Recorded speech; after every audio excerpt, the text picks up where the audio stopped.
First off, I just want to say thank you for giving me your time to go through this training and assessing on the unit of creating a career plan. It's a foundation skill unit, so not really geared at anything. It's more just for everybody as part of basic skills people should have.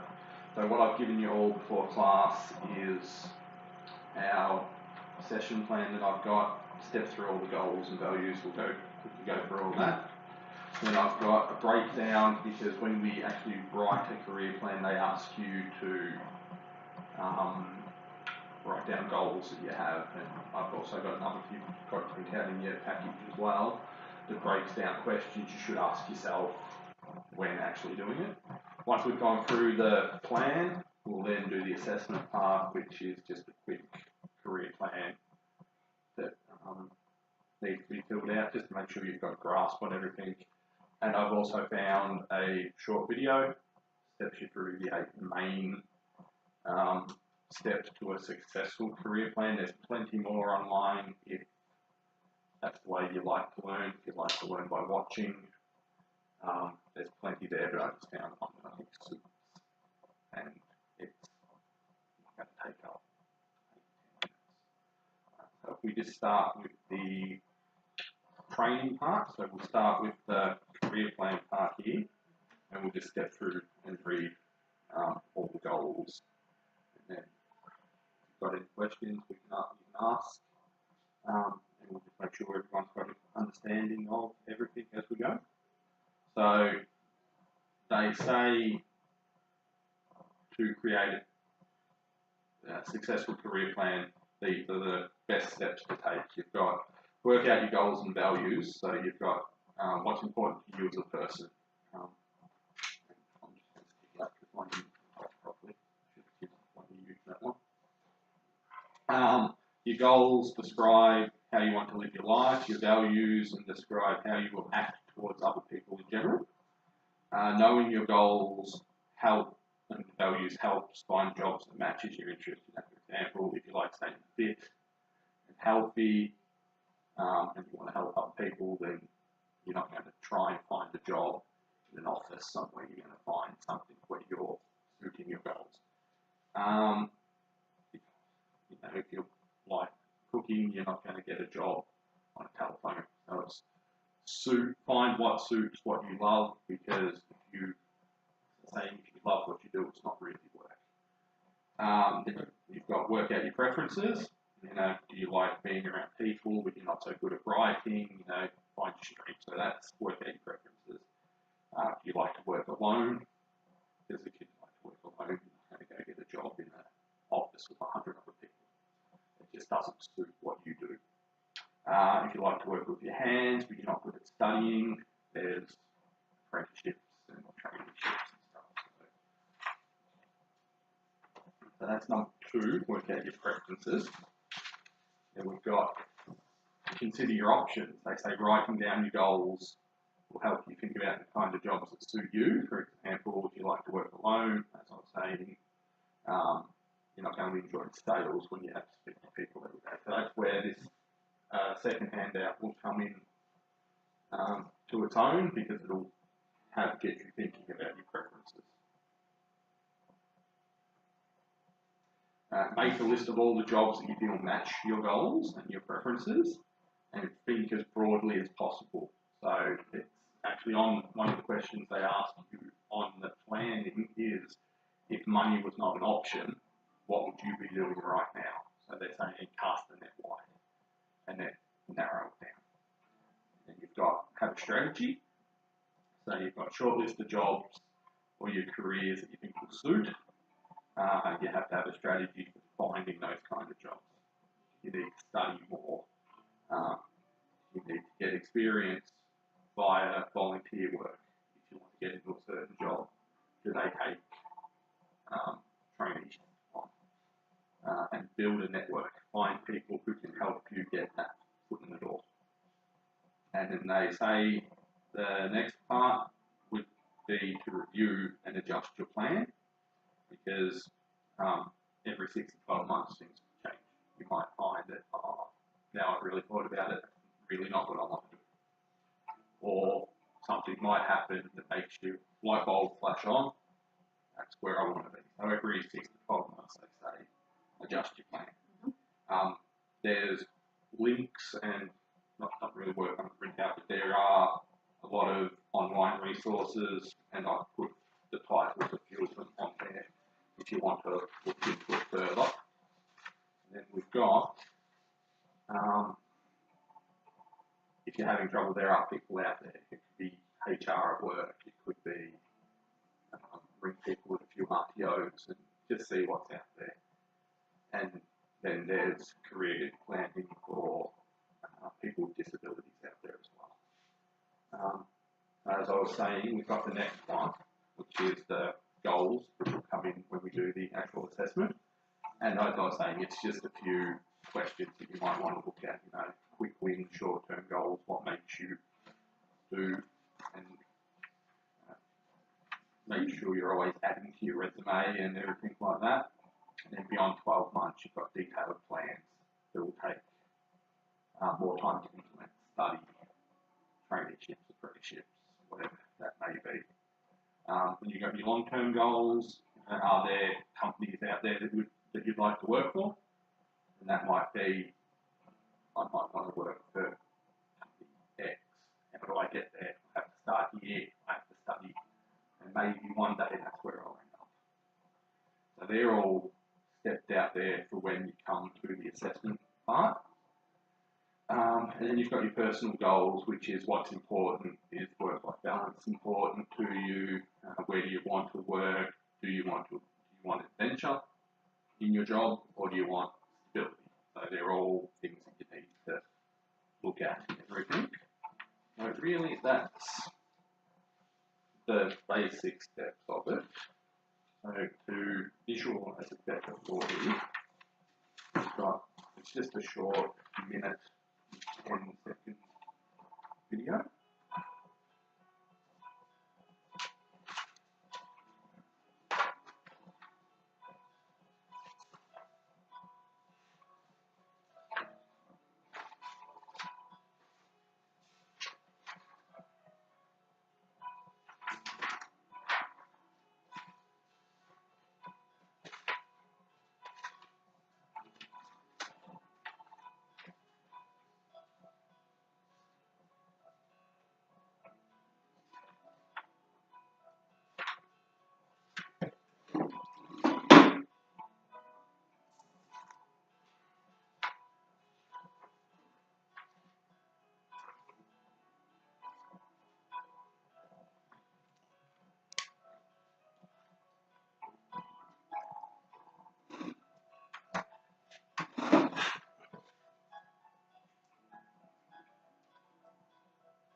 Alright, so now that's the training part of it done. Just, like I said, just quickly run through all those goals. So now I've got the assessment part, which is actually write a basic career plan. I've got the template for you, so it's just a matter of filling out the questions, and it's a bit of self-reflection as well, because you've got top skills and strengths and weaknesses and stuff on there. Then obviously when we get to the part about occupation 1, if you can think of the job title, that's fine, but obviously annual salary is the question on there for some reason, we might have to fill it out. It's just more about getting the mind working and thinking how we're going. So I can get used to do that, please.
value in your job? Do you value working with people?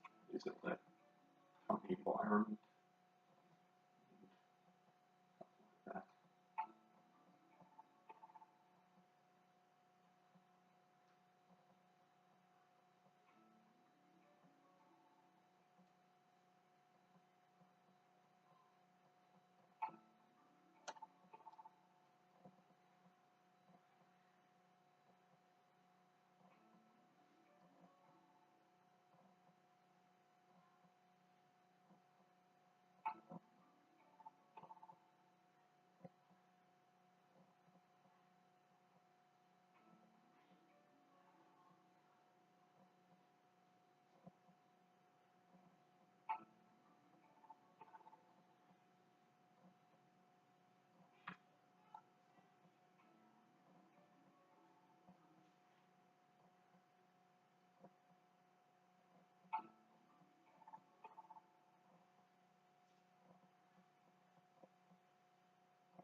This is where it gets you thinking that if money was no option, what would you be doing?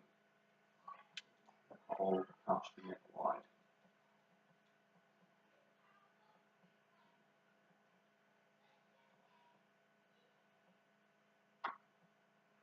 No limitations on it. Well, if that's honestly one of them, then why not? Uber Eats delivery person. I'll be eating it before it gets there. Someone's got to do the work.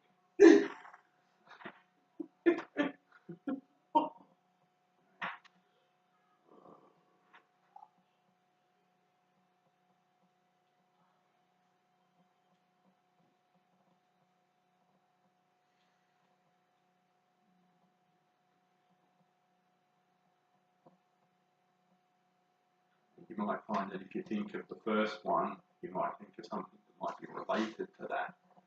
There might be a second one, for example, if you want to work, as, for example, a counsellor. Yeah. It might be something else, that might be, yeah, or it might be something as simple as a social worker, because it's all in that whole training package, all covers everything. So, social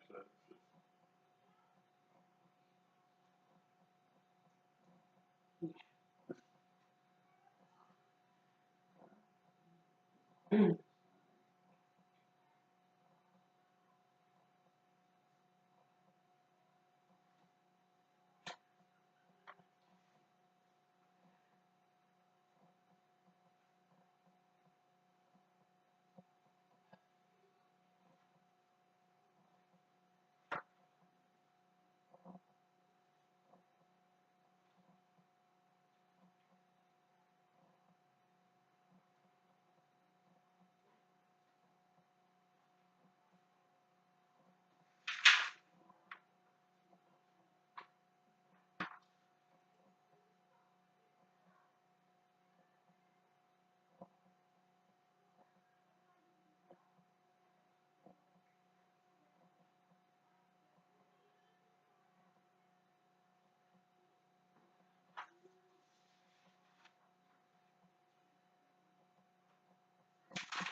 not even going to ask.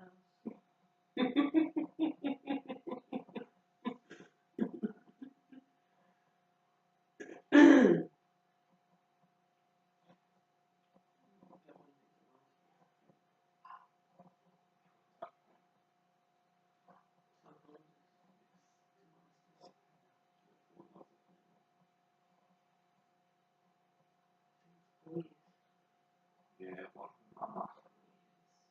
Masters? Yeah. No, masters you can do. I did my I think the masters. psychology. 2 years. No, all masters you either do 2 years you do it 2 years by doing a dissertation. So your dissertation is either by research, which you can research 2 years, or you can do it over 3 years, you could 3 years by dissertation, or you can do 2 years with doing coursework as well. So it depends on which option you take for your masters. So the longer your dissertation, the longer you get to do your masters, the shorter your dissertation, the more coursework you're doing.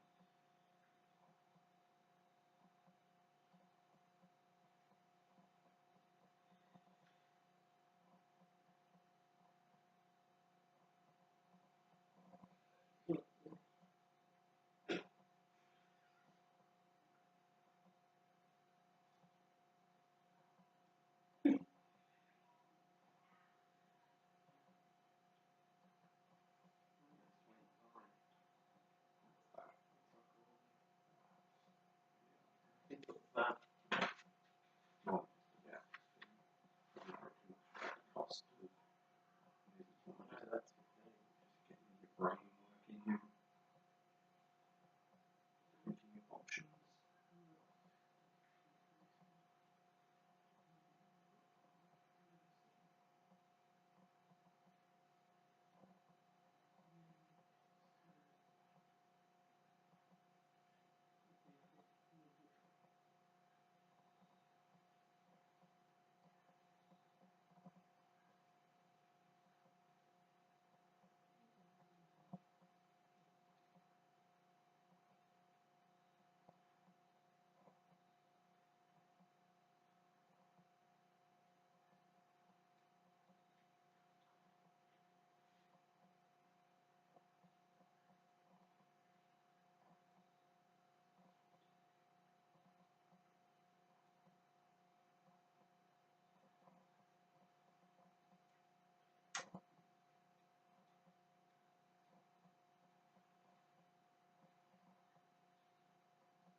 What is it?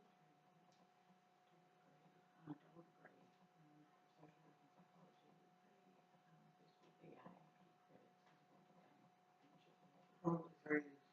Well, double degree from that will be after the undergrad degree, probably 3 years or so. Plus, if I wanted to go on and do, I'd probably do an honours year, so 3 or 4. And if I did my masters, I'd probably be looking at about 5 years or after that. About 5 to 6 years. Or how would you pay for it? what You would do. I would be doing it. Oh, cost. It's all dirty. Dollars. Yeah, dollars. All the same.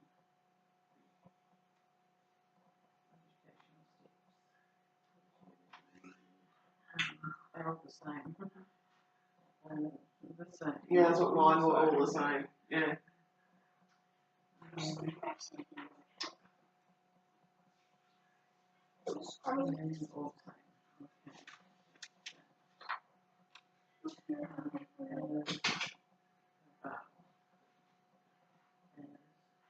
Oi! What?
I know, but I can't help myself.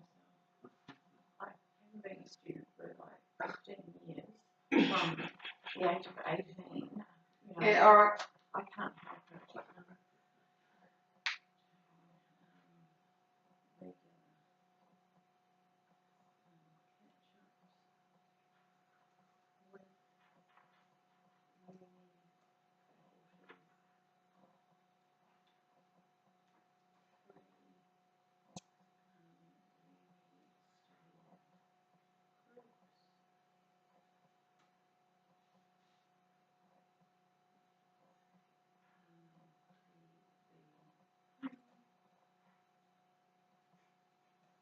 Right. You can keep that one. Thank you. I'll try not to see you again. I will run for that. Once again, thank you for your time. I don't think we had any trouble there. I think you're both fairly confident in the above unit. So the only other thing I need is feedback forms, and I'll get them to you after, and we'll call it quits. Thank you for your time.